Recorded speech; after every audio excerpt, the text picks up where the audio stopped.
Lima, Peru, October 2023, a residential complex in one of the capital's central districts. During this time of year, a thick fog often blankets the city, and Sunday nights are typically quiet.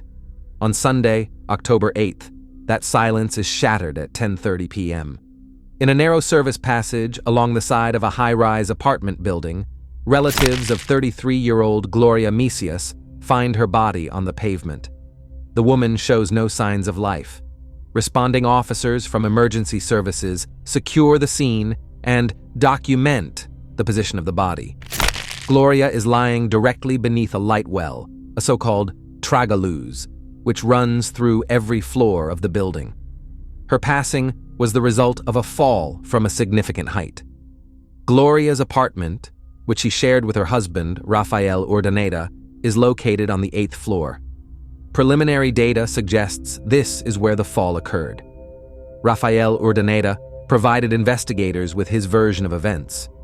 He claimed that, after returning home, a distressed Gloria stepped out of the apartment onto the landing, where he suggested she then took her own life by leaping into the lightwell shaft. With this statement, Rafael attempted to convince the authorities that he was inside the residence behind a closed door at the time of the fall and could not have prevented the tragedy. Investigators initially considered self-harm as the primary theory. However, the family refuses to believe it. Just 2 hours before the body was discovered, at 8:29 p.m., Gloria had sent a brief message to her brother, Miguel. It contained a plea for help. "Miggy, help me. It's going to happen again." This message was the only reason Gloria's relatives were at the building that night. They knew she had no intention of ending her life, but they didn't yet know what was hidden behind the walls of that 8th floor apartment. Hey everyone, before we dive into today's story, I just want to ask you to hit that subscribe button, give this video a thumbs up, and drop a comment down below. I put a lot of effort into bringing you real, true crime cases from all around the world. Only authentic stories here. Your support really helps the channel grow, and I truly appreciate any interaction. After Gloria Macias was found on the pavement, the investigation moved into the 8th floor apartment where she lived with Rafael Urdaneta. Inside the living space, law enforcement found no obvious signs of a struggle, disarray, or overturned furniture. Everything was in its place, which at first glance seemed to support the theory of a sudden incident involving no physical resistance. Rafael Urdaneta appeared to be in a state that witnesses described as deep shock. He maintained his story. His wife left the apartment, entered the service area of the hallway, and jumped of her own accord. Urdaneta pointed to the lightwell. This is a narrow vertical shaft running through the entire building, designed for ventilation and natural light in the technical zones. Forensics teams documented the dimensions of this opening. The physical parameters of the shaft would require a grown adult to exert a specific amount of effort just to squeeze through it. Experts began examining the ledge and the edges of the opening for fingerprints, footwear marks, or clothing fibers. A fall from the 8th floor in such a confined space would result in a vertical trajectory, leading to instantaneous and catastrophic trauma upon impact with the pavement. In the service passage, at ground level, Rafael's behavior at the scene immediately drew the attention of Gloria's family. Her mother later noted in her testimony that Urdaneta's display of grief was performative and incredibly loud. He was screaming and crying in a way that seemed designed to grab the attention of neighbors and the police. Investigators in Lima quickly spotted a major contradiction in the widower's story. Rafael claimed that Gloria had allegedly left the room while he remained in a different part of the apartment, insisting he didn't notice the moment his wife disappeared. However, police records showed no outgoing call to emergency services from the husband during that time. The search for Gloria didn't even begin until her mother and brothers arrived at the scene. They were the ones who eventually discovered her at 10:30 p.m. The forensic examination of the apartment concluded with the seizure of the couple's cell phones. Authorities estimated the time of death to be approximately 9 p.m. This meant that at least 90 minutes had passed between Gloria's passing and her being officially found. During that entire interval, Rafael Urdaneta was in the apartment alone. While experts confirmed there was no final note left behind, the theory of a voluntary leap began to draw heavy skepticism due to the technical design of the light well.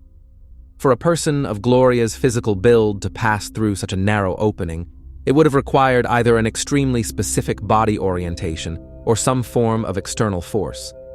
To truly understand the timeline leading up to the tragedy in October 2023, we have to look into the background of Gloria Maria Mesias Medrano. Born in March 1990, she was the firstborn and only daughter of Gloria Medrano and Miguel Mesias. Growing up with her two brothers, Gloria showed a strong dedication to her studies and a high level of discipline from a very young age. By 2010, while living with her parents in the city of Ica in southwestern Peru, she had already mapped out her future, choosing one of the country's most thriving industries, tourism. After earning her university degree in tourism administration, she began the hands-on work of building a career that would eventually secure her social status. Moving to Lima was a turning point for Gloria's professional life. In the capital, she focused on building her own brand within the hospitality industry. Over the course of a few years, she rose from a young graduate to a highly respected entrepreneur and hospitality expert. Her career demanded constant growth. Gloria became polyglot, mastering several foreign languages, and traveled the world regularly to exchange professional insights and establish business networks. Her success allowed her to be completely independent and serve as a financial anchor for her family. She shared her milestones on social media, posting updates about her business trips and completed projects. Her colleagues and business partners remembered her as a woman of great resolve and a relentless worker. In addition to her business endeavors, Gloria maintained a constant connection with her family. According to her mother's testimony, they spoke daily, exchanging words of support. In these conversations, as well as in talks with her father, Gloria shared her plans for the near future. She intended to become a mother and directly promised Miguel Mesias Sr. that in 2024 he would have a grandson. These facts confirm that at the time of her passing, the woman was in a phase of active life planning. She was fully integrated into her social environment, had significant savings, and clear goals. The image of a successful woman controlling every aspect of her reality, from international contracts to expanding her family, completely contradicted the circumstances found by the police in the service passage of that residential building.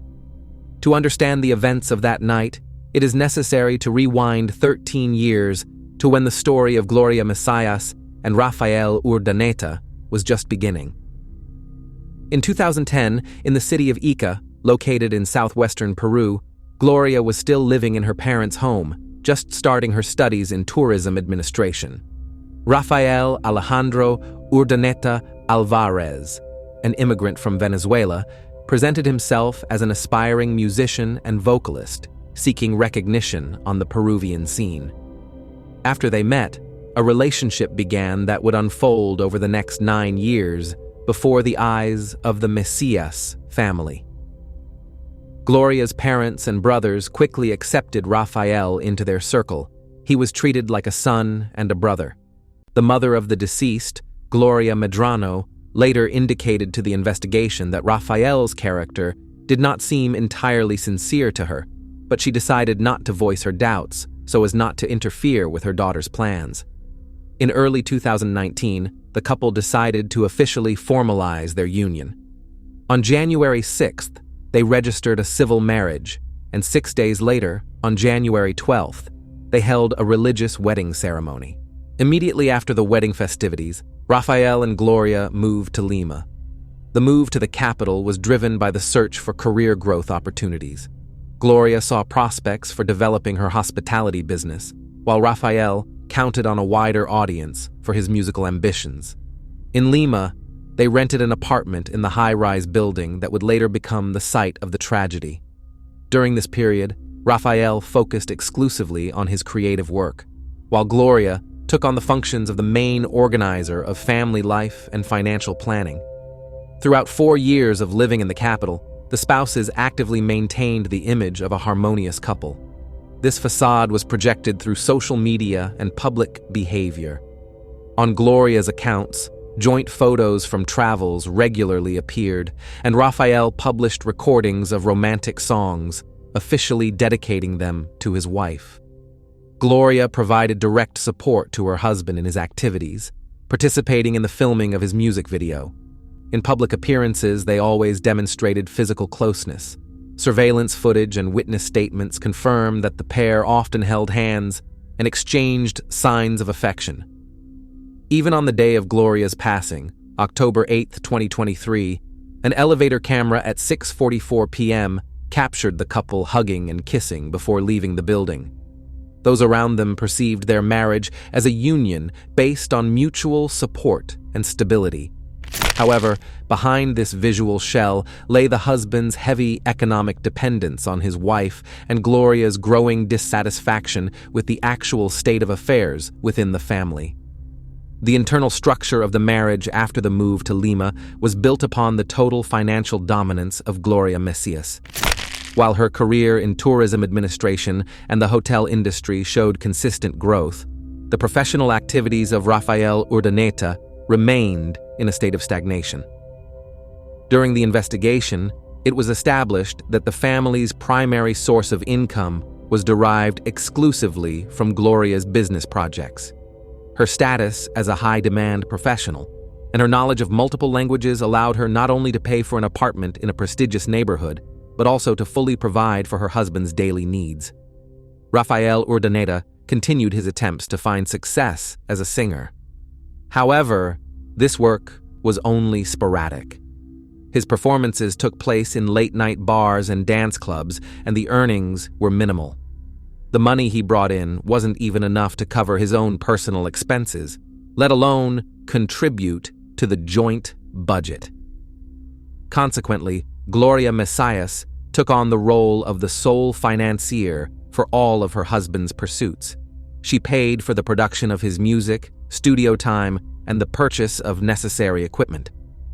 In reality, Raphael was entirely supported by his wife, who encouraged his creative path while counting on his future success. In addition to his music, Gloria Messias tried to steer Raphael toward a more stable career. On 2 separate occasions, she paid for his university tuition in other fields of study. However, according to records from the educational institutions, Urdaneta stopped attending classes and taking exams as early as the first semester in both cases. Despite these failures, Messias continued to fund his life. The level of comfort Raphael became accustomed to, from high-quality clothing to the ability to pursue music without the need for a primary job, was entirely supported by Gloria's labor. This economic model created a situation where Urdaneta became completely dependent on his wife's status. By mid-2023, Gloria began to openly express her frustration with her husband's lack of professional development and his unwillingness to take responsibility for the household's expenses. This created an underlying tension within the family, where one person's financial security was directly linked to the life and productivity of the other. Gloria Messias's professional success by mid-2023 allowed her not only to plan for property investments, but also to secure long-term life insurance. During this period, she took out 2 insurance policies. The investigation found that both documents were issued in Lima and provided for significant payouts in the event of the policyholder's passing. In the section for the sole beneficiary on both policies, Gloria named her husband, Raphael Urdaneta. At the time the paperwork was finalized, Urdaneta had no steady employment and was still attempting to break into the music industry, which failed to generate a regular income.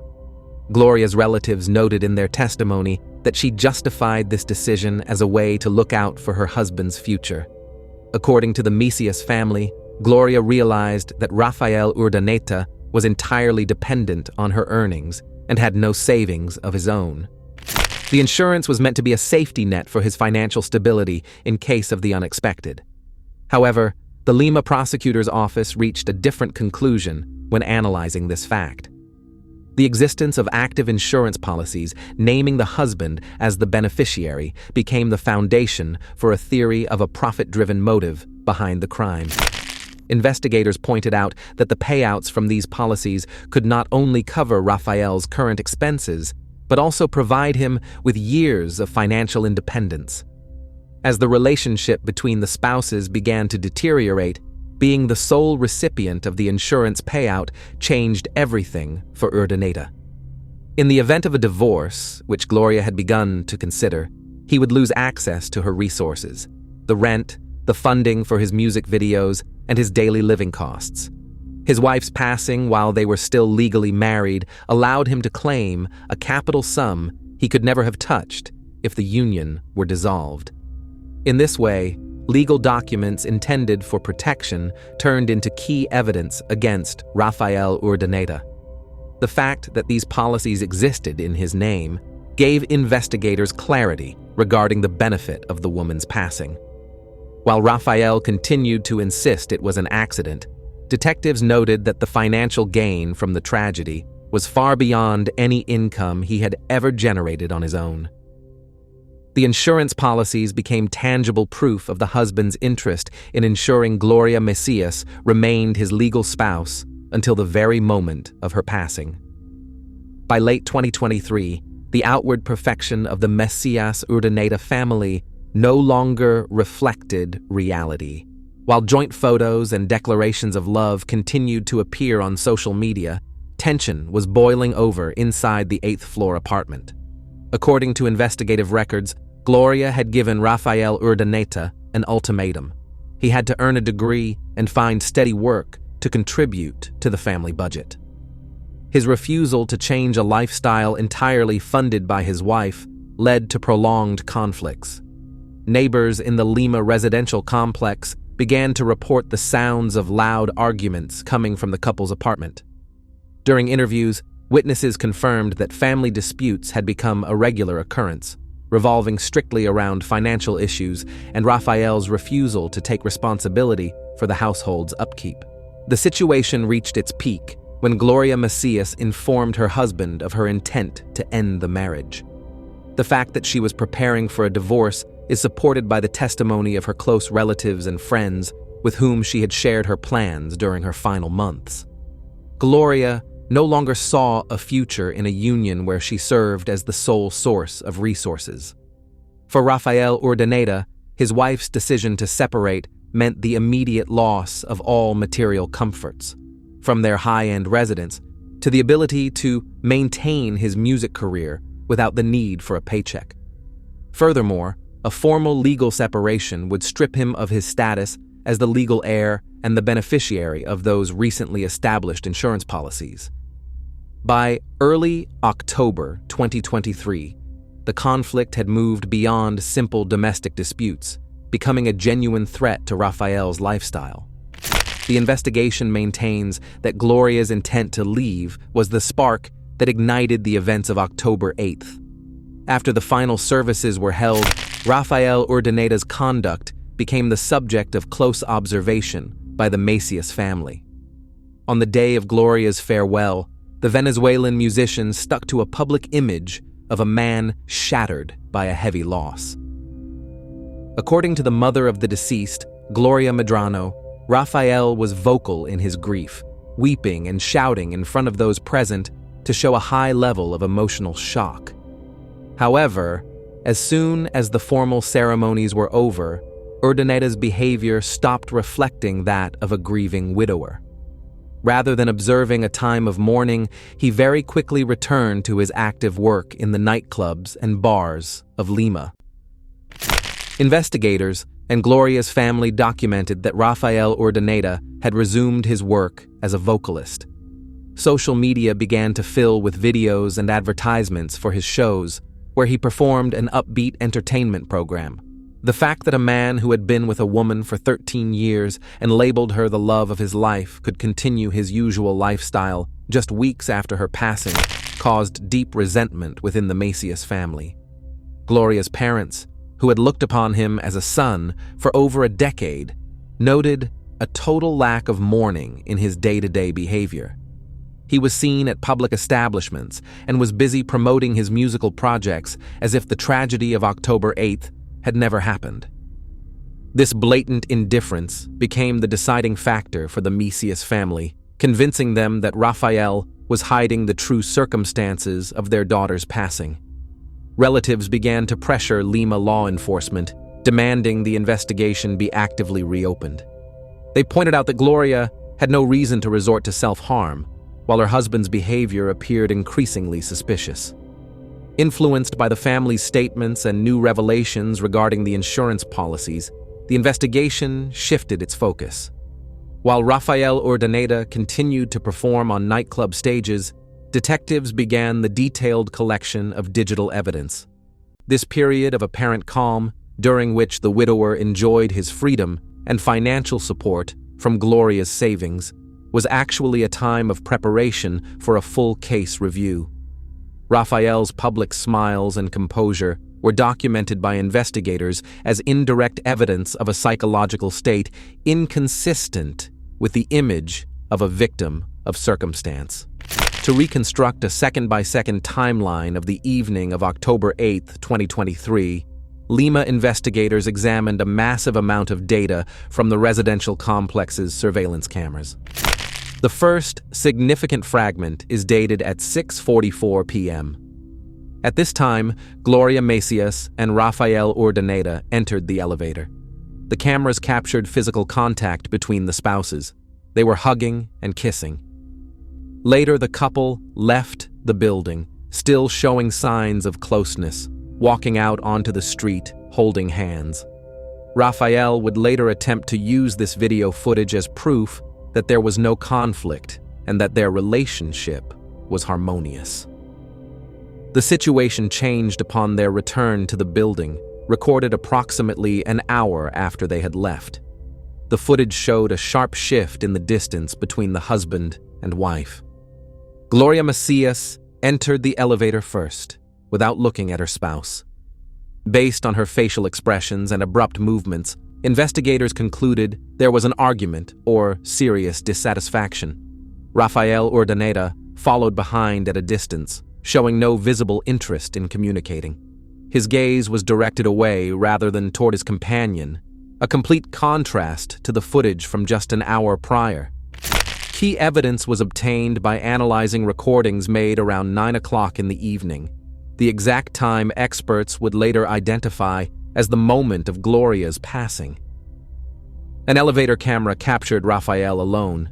The footage shows him standing before the cabin's mirrored surface, calmly fixing his hair. After that, he turned his attention to his mobile phone, scrolling through messages. Investigators noted a total lack of haste or any signs of stress in his behavior.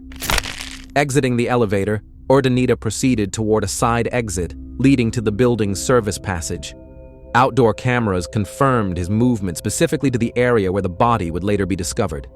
This maneuver by Rafael Urdaneta, performed alone and in complete tranquility, became a direct contradiction of his initial testimony, stating he was inside the apartment and never left at the time of the incident.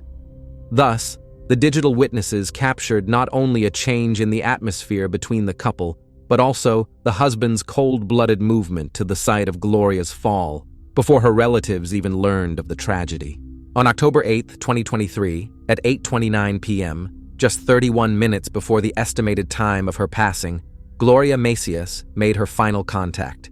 She sent a series of text messages and a voice memo to her younger brother, Miguel Mesias. These recordings contained a plea for help and the statement that a certain situation was going to happen again.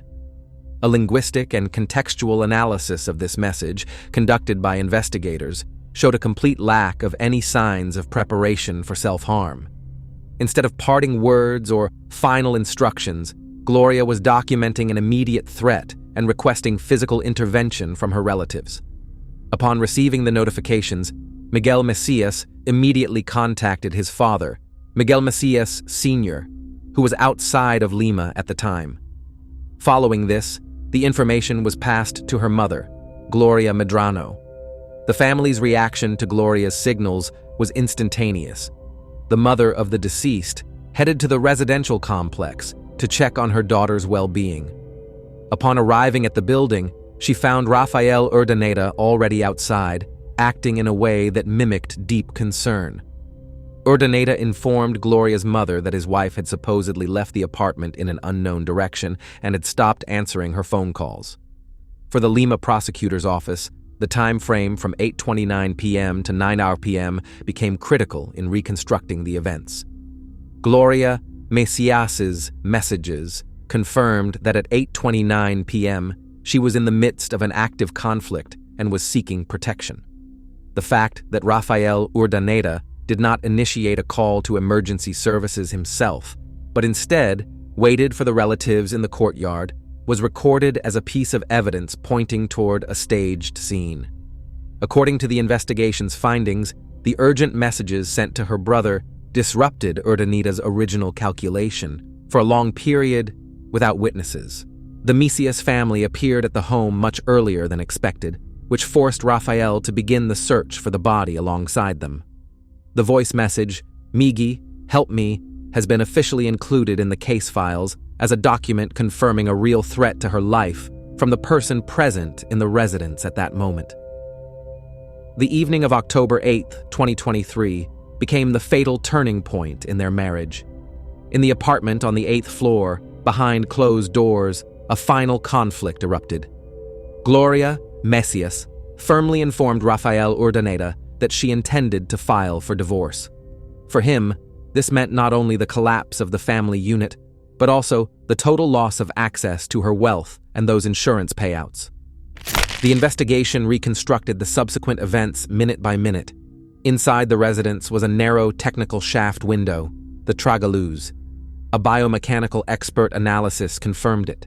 An accidental fall into such a cramped opening was physically impossible. Rafael engaged in aggressive behavior and literally forced Gloria into the shaft. She fell vertically from the height of the 8th story. There was no possibility of survival. Immediately following this, he made a move that would later become the central evidence of his guilt. Rafael exited the apartment and stepped into the elevator. Surveillance footage captured him completely alone. Instead of the panic one would expect in such a situation, his behavior was chillingly routine. He calmly adjusted his hair in the mirror and scrolled through messages on his phone. Upon reaching the ground floor, Urdaneta headed toward a side exit leading to the service area, the exact spot where the shaft opened and where Gloria's body lay. He made this move covertly, seeking to personally confirm his wife's passing and inspect the scene before anyone else could arrive. In June 2024, Rafael Urdaneta was taken into custody and brought to the Criminal Investigation Department. Security cameras captured his arrival. He walked in, flanked by guards, with a smile on his face. Rafael Urdaneta was found guilty of femicide under aggravating circumstances. The man was sentenced to 40 years in prison without the possibility of parole. The proven financial motive involving the insurance payouts was the deciding factor in the sentencing. Currently, the convicted perpetrator is serving his term in a Peruvian correctional facility. Gloria Mesias's family fought to ensure the loss of the 33-year-old woman was no longer labeled an accident, forcing the justice system to recognize the fact of a premeditated crime.